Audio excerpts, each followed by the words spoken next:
You have to tell a story that makes sense to you. Not only should it make sense to you, you should be able to explain it when you're in an interview. There can't be a difference between what you've written and what you are saying in an interview, right? And that requires you to really figure out why, the what.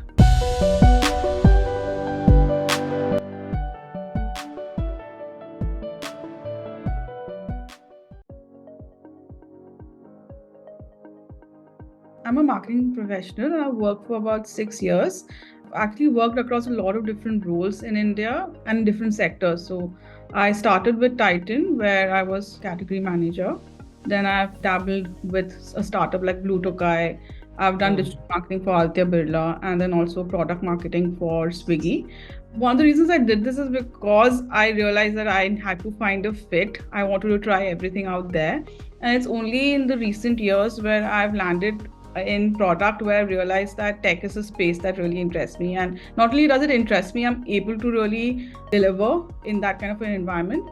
That has brought me to this stage where about a year ago I moved to Singapore, and since then I've been consulting on a fintech project back in India. And meanwhile, I also thought, why don't I plan for an MBA? Because, that little break that I got is when I got the clarity for where I want to head. I had to ask difficult questions. When you move countries, you have to ask difficult questions like, now what? Which sector will you put your energy into? And how will you grow? So when I had asked all those questions to me, I quickly realized that tech is so dynamic today. And if somebody has to reach a leadership position, one has to get like a jump start. When I started my entire journey about 6-7 years ago, I wanted to be in marketing. And I'll be very honest and candid. I really wanted to be a brand manager. And it just so happened that the first role in my career that I landed in was to set up an e-commerce ecosystem for Titan. And, quickly, once you get into a space, you realize that fits you more. So it was just sheer luck, the first bit. And from there, it was a matter of making a very conscious decision that there is stability if you stay in a company, but there is also a growth if you try to move from one place to the other. So I was okay with that ambiguity and the discomfort that I had to put myself through to move from one role to the other to see what I liked in each one of them. And it was not, like I said, it was not like suddenly out of the blue, I decided that I wanted to do global MBA. I put myself in situations, figured out what my strengths were, and now finally I've aligned it to the larger goal. So starting was a bit of luck, then matter of making choices which made me kind of widen my understanding of what business is and how marketing fits into it, and to realize that marketing is great, but what I like about marketing is customer inciting and consumer inciting. And there's two parts, that customer inciting and then how do you create that into a media and push it out. The pushing out part is what a proper marketing job would be, but a product marketing role has all the wonderful trappings of being customer obsessed and inciting, and it's very quicker than what you would be if you're a brand manager. And I have friends who are brand managers. They would create a campaign to roll out, and then it takes some time for you to realize what has happened and then rework on it. But product is not the same. Everything feeds you so much of data that as someone who really wants to understand, oh my God, why did that person or why did this work and why did that customer do this, you're able to do it in real time. A bit of luck, some ability to sit with your discomfort, and then, like I said, introspect and figure out what you really like about the job that you're doing is how I landed up here. With GMAT, so there's two parts, right? There's Quant and then there's Verbal. Verbal, I am pretty comfortable with. Going into the entire thing, I knew Quant was what I really was going to face a challenge in. And that's where I joined Crackverbal. So I had joined Crackverbal 10 years ago. When first, I had actually done a marketing degree from MICA. And I'd done a GMAT prep before that. I was with Crackverbal back then. It didn't pan out for me in terms of I was looking for a university outside India back then as well. But, fresh out of college, when I got through MICA, which it's very creative. I enjoy. So I just got through the first try without really putting too much pressure, and I just went along with it. The second time around, this time I needed to make sure that my quants were better. That's why I kind of joined Crackverbal, and I made sure that the people I interacted with were well aware that quant is going to be an issue. And it's not because of the time that you spend in it. Some people don't have the aptitude. You just have to build it. And how I managed it is just, working through whatever mental hurdles that you have. And second, when you work with someone who's doing this professionally, like for example, Crackverbal, what that does for you is they kind of give you a study plan, and that really helps. So if you prepare on your own, you might think you are going through from one topic to the other, and you might lose out on focus that is required. But when there is another person that you have to inevitably have a conversation with about what you have prepared, you kind of put in more effort, and they also are able to give you an outside perspective on what they think you are doing wrong. So I think that worked for me, making sure that I had someone who was looking at my prep from outside perspective, and just realizing that you have to get this done. Whatever work I had to put some time out for preparing for quant. Verbal was quite fun for me, so I actually enjoyed the test as well, so that was motivation. The two things that I really wanted, one was I wanted to be in the UK specifically, or in Singapore, where I'm based out of right now. Mostly because of personal reasons. My husband is a lawyer, and it's easier for him to find work in a space which has common law. So your Commonwealth is what I was looking for.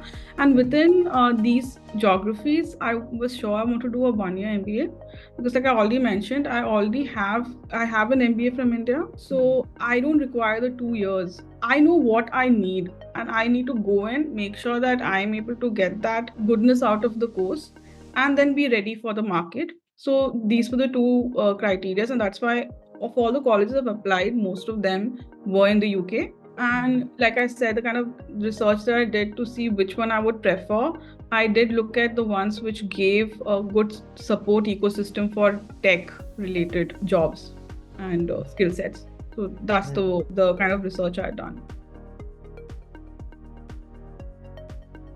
So I had a couple of friends who thankfully based out of UK, and a couple of them who'd actually done their MBAs from best colleges that are there. So I spoke with them to get understanding. Parallelly, not only the MBA part, what's important, especially when you do a 1-year MBA, is that you have to understand the job market.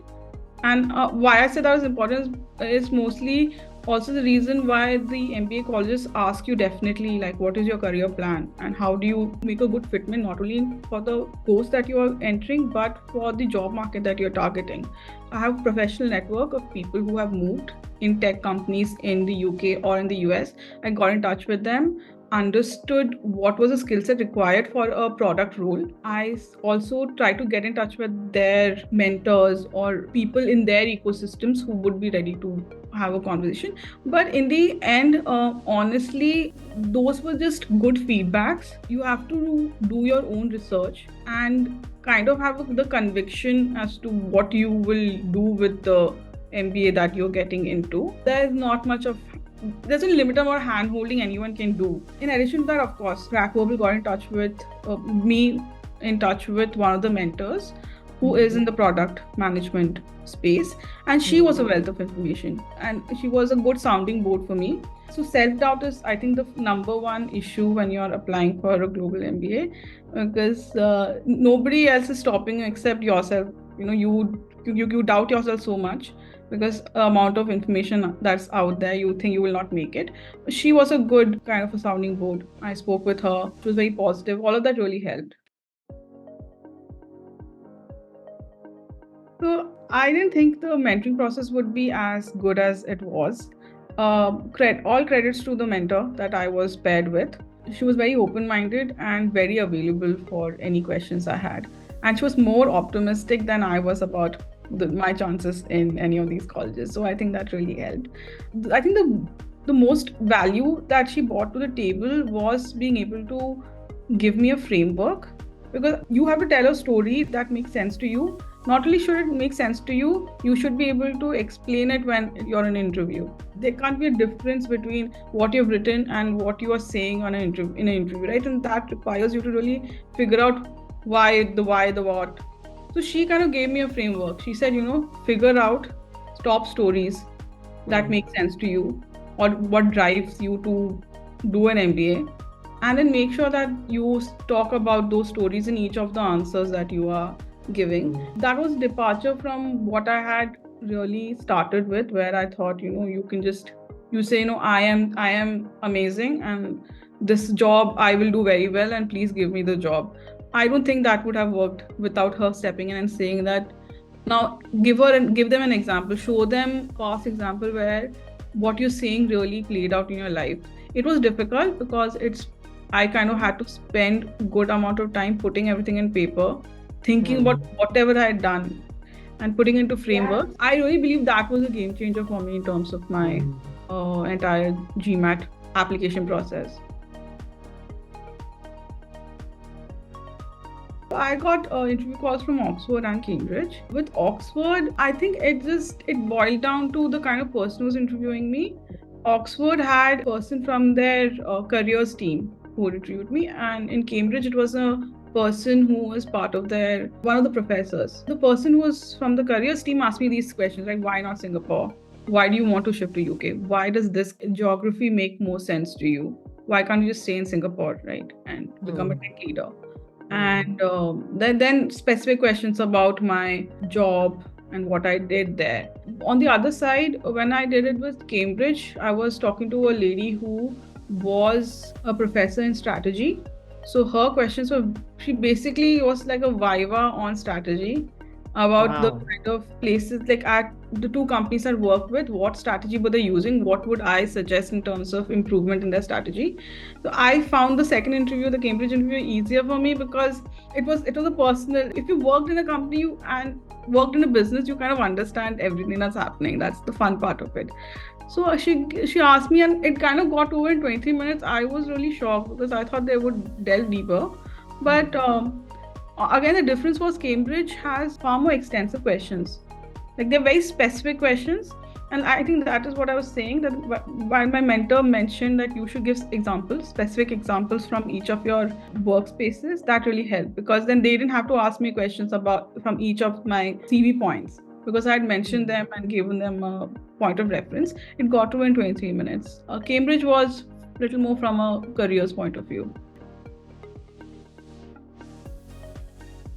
Just finished all the formalities, and now I have a couple of other, like my consulting work. I'm continuing with that, and I'll just see how it goes. I mean, fairly excited about the year that is coming up. I'm trying to prepare myself, but not sure how to really put that into action. Like, what exactly do you mean by preparation? So I'm just taking it as it goes.